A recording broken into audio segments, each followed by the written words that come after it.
रात को बड़े जोर का झक्कड़ चला। सेक्रेटेरिएट के लॉन में जामुन का एक पेड़ गिर पड़ा। सवेरे को जब माली ने देखा तो उसे पता चला कि पेड़ के नीचे एक आदमी दबा पड़ा है। माली दौड़ा दौड़ा चपरासी के पास गया। चपरासी दौड़ा दौड़ा क्लर्क के पास गया। क्लर्क दौड़ा दौड़ा सुपरिटेंडेंट के पास गया। सुपरिटेंडेंट दौड़ा दौड़ा बाहर लॉन में आया। मिनटों में गिरे हुए पेड़ के नीचे दबे हुए आदमी के चारों ओर भीड़ इकट्ठी हो गई। बेचारा जामुन का पेड़ कितना फलदार था, एक क्लर्क ने बोला। और उसकी जामुनें कितनी रसीली होती थी, दूसरा क्लर्क याद करते हुए बोला। मैं फलों के मौसम में झोली भरकर ले जाता था, मेरे बच्चे इसकी जामुन कितनी खुशी से खाते थे, तीसरा क्लर्क लगभग रुआंसा होकर बोला। मगर यह आदमी? माली ने दबे हुए आदमी की तरफ इशारा किया। हाँ, यह आदमी। सुपरिटेंडेंट सोच में पड़ गया। पता नहीं जिंदा है कि मर गया, एक चपरासी ने पूछा। मर गया होगा, इतना भारी पेड़ जिसकी पीठ पर गिरे वह बच कैसे सकता है, दूसरा चपरासी बोला। नहीं, मैं जिंदा हूं, दबे हुए आदमी ने बड़ी कठिनता से करारते हुए कहा। जिंदा है? एक क्लर्क ने ताज्जुब से कहा। पेड़ को हटाकर इसे जल्दी से निकाल लेना चाहिए, माली ने सुझाव दिया। मुश्किल मालूम होता है, एक सुस्त, कामचोर और मोटा चपरासी बोला। पेड़ का तना बहुत भारी है और वजनी है। क्या मुश्किल है? माली बोला। अगर सुपरिटेंडेंट साहब हुक्म दें तो अभी 15-20 माली, चपरासी और क्लर्क लगाकर पेड़ के नीचे दबे हुए आदमी को निकाला जा सकता है। माली ठीक कहता है, बहुत से क्लर्क एक साथ बोल पड़े। लगाओ जोर, हम तैयार हैं। एक साथ बहुत से लोग पेड़ को उठाने को तैयार हो गए। ठहरो, सुपरिटेंडेंट बोला। मैं अंडर सेक्रेटरी से पूछ लूं। सुपरिटेंडेंट अंडर सेक्रेटरी के पास गया। अंडर सेक्रेटरी डिप्टी सेक्रेटरी के पास गया। डिप्टी सेक्रेटरी जॉइंट सेक्रेटरी के पास गया। जॉइंट सेक्रेटरी चीफ सेक्रेटरी के पास गया। चीफ सेक्रेटरी मिनिस्टर के पास गया। मिनिस्टर ने चीफ सेक्रेटरी से कुछ कहा। चीफ सेक्रेटरी ने जॉइंट सेक्रेटरी से कुछ कहा। जॉइंट सेक्रेटरी ने डिप्टी सेक्रेटरी से कुछ कहा। डिप्टी सेक्रेटरी ने अंडर सेक्रेटरी से कहा। फाइल चलती रही। इसी में आधा दिन बीत गया। दोपहर के खाने पर दबे हुए आदमी के चारों ओर बहुत भीड़ हो गई। लोग तरह तरह की बातें कर रहे थे। कुछ मनचले क्लर्कों ने समस्या को खुद ही सुलझाना चाहा। वे हुकूमत के फैसले का इंतजार किए बिना पेड़ को अपने आप हटा देने का निश्चय कर रहे थे कि इतने में सुपरिटेंडेंट फाइल लिए भागा भागा आया। बोला, हम लोग खुद इस पेड़ को नहीं हटा सकते, हम लोग व्यापार विभाग से संबंधित हैं और यह पेड़ की समस्या है जो कृषि विभाग के अधीन है। मैं इस फाइल को अर्जेंट मार्क करके कृषि विभाग को भेज रहा हूँ। वहाँ से उत्तर आते ही इस पेड़ को हटवा दिया जाएगा। दूसरे दिन कृषि विभाग से उत्तर आया कि पेड़ व्यापार विभाग के लॉन में गिरा है, इसलिए इस पेड़ को हटवाने या ना हटवाने की जिम्मेदारी व्यापार विभाग पर पड़ती है। यह उत्तर पढ़कर व्यापार विभाग को गुस्सा आ गया। उन्होंने फौरन लिखा कि पेड़ों को हटवाने या न हटवाने की जिम्मेदारी कृषि विभाग पर लागू होती है, व्यापार विभाग का इससे कोई संबंध नहीं है।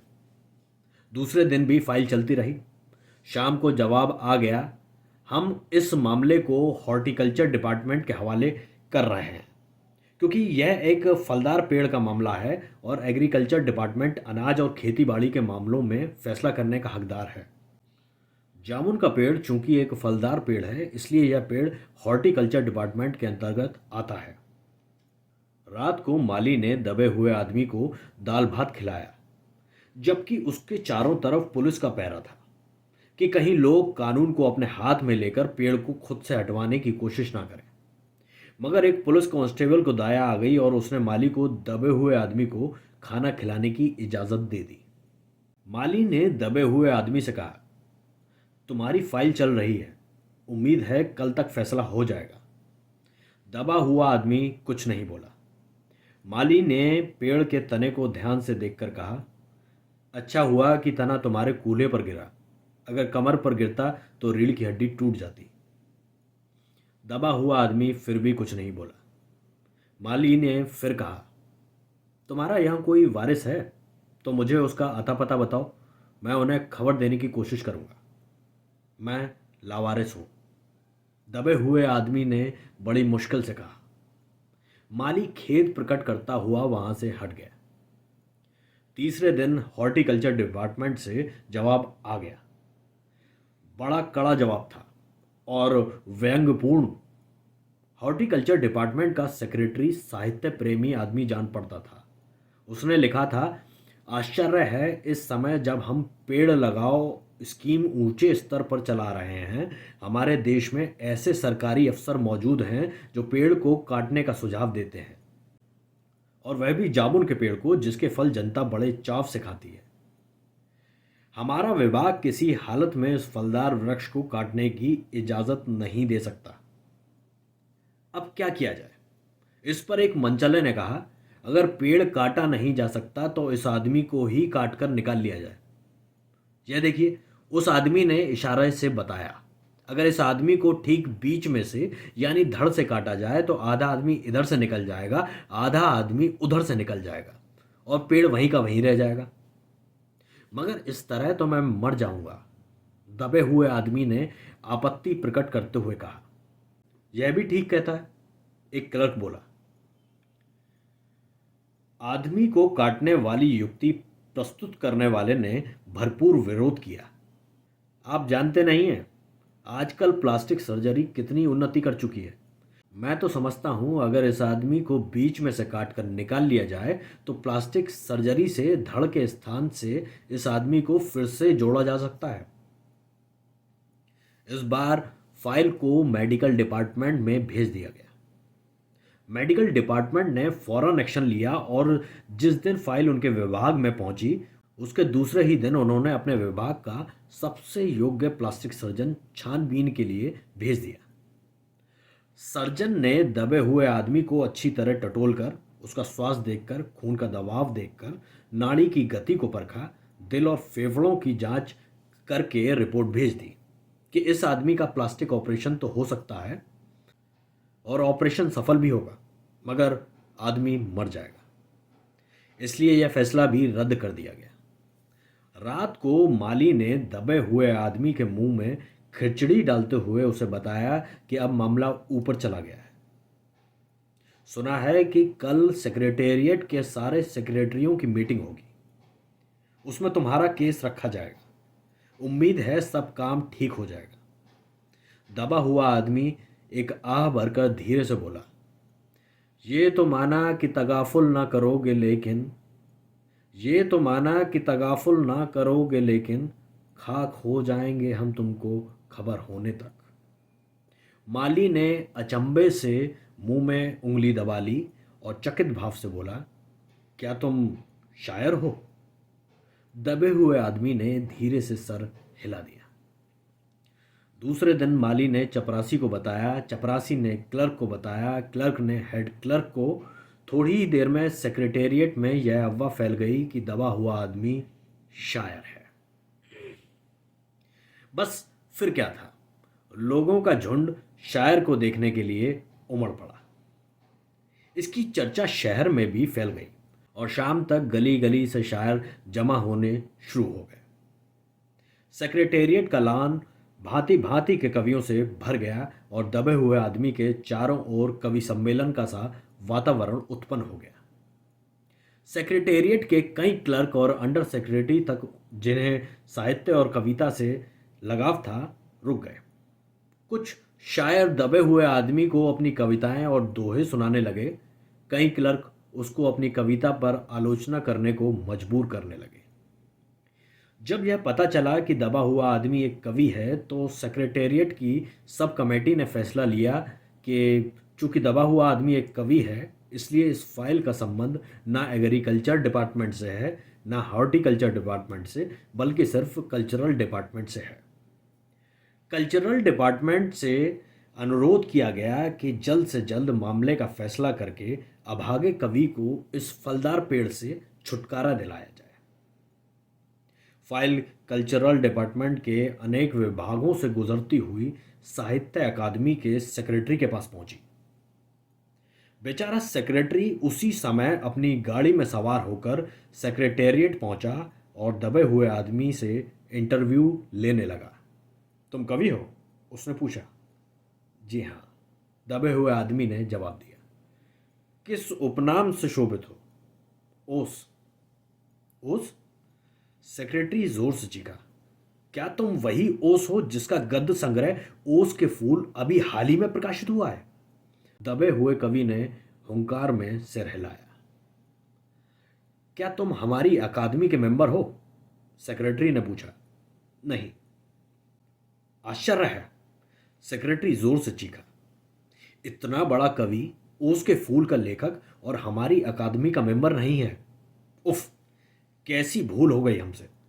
कितना बड़ा कवि और कैसी अंधेरी गुमनामी में दबा पड़ा है। गुमनामी में नहीं, एक पेड़ के नीचे दबा हूं। कृपया मुझे इस पेड़ के नीचे से निकालिए। अभी बंदोबस्त करता हूं। सेक्रेटरी फौरन बोला और फौरन उसने अपने विभाग में रिपोर्ट की। दूसरे दिन सेक्रेटरी भागा भागा कवि के पास आया और बोला, मुबारक हो, मिठाई खिलाओ। हमारी सरकारी साहित्य अकादमी ने तुम्हें अपनी केंद्रीय शाखा का मेंबर चुन लिया है। यह लो चुनाव पत्र। मगर मुझे इस पेड़ के नीचे से तो निकालो, दबे हुए आदमी ने कराह कर कहा। उसकी सांस बड़ी मुश्किल से चल रही थी और उसकी आंखों से मालूम होता था कि वह घोर पीड़ा और दुख में पड़ा है। यह हम नहीं कर सकते, सेक्रेटरी ने कहा। और जो हम कर सकते थे वह हमने किया।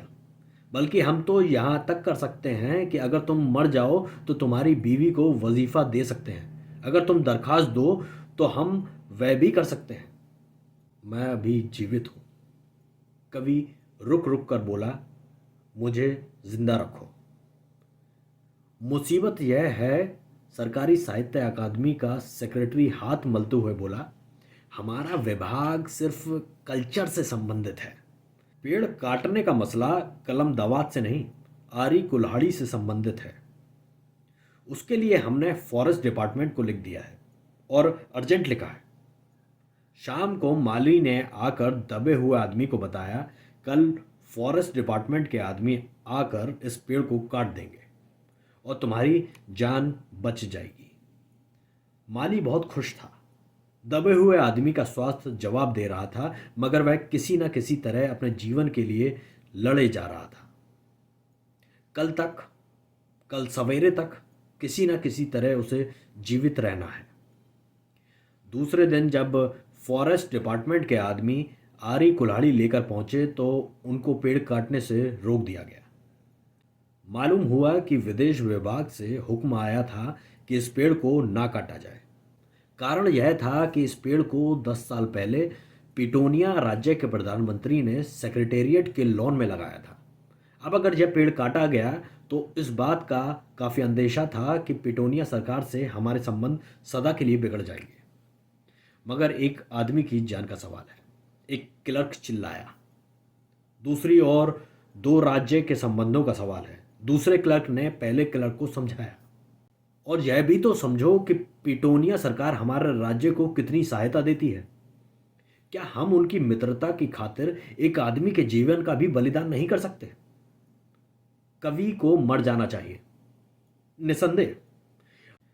अंडर सेक्रेटरी ने सुपरिटेंडेंट को बताया। आज सवेरे प्रधानमंत्री दौरे से वापस आ गए हैं। आज 4 बजे विदेश विभाग इस पेड़ की फाइल उनके सामने पेश करेगा। जो वे फैसला देंगे वही सबको स्वीकार होगा। शाम के 5 बजे स्वयं सुपरिटेंडेंट कवि की फाइल लेकर उसके पास आया। सुनते हो?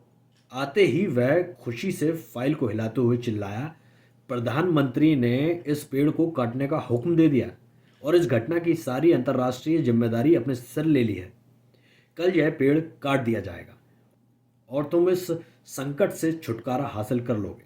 सुनते हो? आज तुम्हारी फाइल पूर्ण हो गई। मगर कवि का हाथ ठंडा था। आंखों की पुतलियां निर्जीव और चींटियों की एक लंबी पात उसके मुंह में जा रही थी। उसके जीवन की फाइल भी पूर्ण हो चुकी थी। नमस्कार।